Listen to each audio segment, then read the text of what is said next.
विश्रांतीनंतर बातमीपत्राच्या या भागात आपलं पुन्हा एकदा स्वागत। राष्ट्रीय स्वयंसेवक संघाचे सरसंघचालक डॉक्टर मोहन भागवत शुक्रवारी बुलढाणा जिल्ह्याच्या दौऱ्यावर येत आहेत। या पार्श्वभूमीवर त्यांच्या सुरक्षेच्या दृष्टीनं बुलढाणा पोलीस दलातर्फे गुरुवारी सकाळीच शेगाव रेल्वे स्थानकावर एक विशेष रंगीत तालीम घेण्यात आली। शुक्रवारी सकाळी सरसंघचालक डॉक्टर मोहन भागवत यांचं शेगाव रेल्वे स्थानकावर आगमन होणार आहे।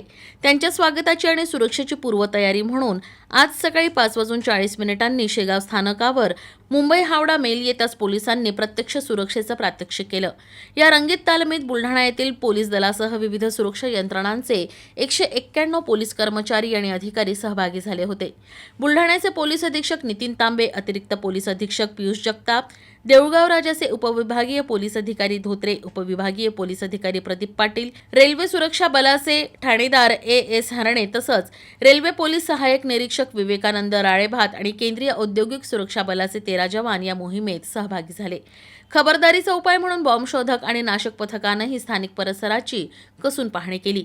तर सुरक्षेचा भाग म्हणून शेगाव रेल्वे स्थानक परिसरातील रस्त्यावरील दुकानं आज आणि उद्या असे 2 दिवस हटवण्यात आली आहेत।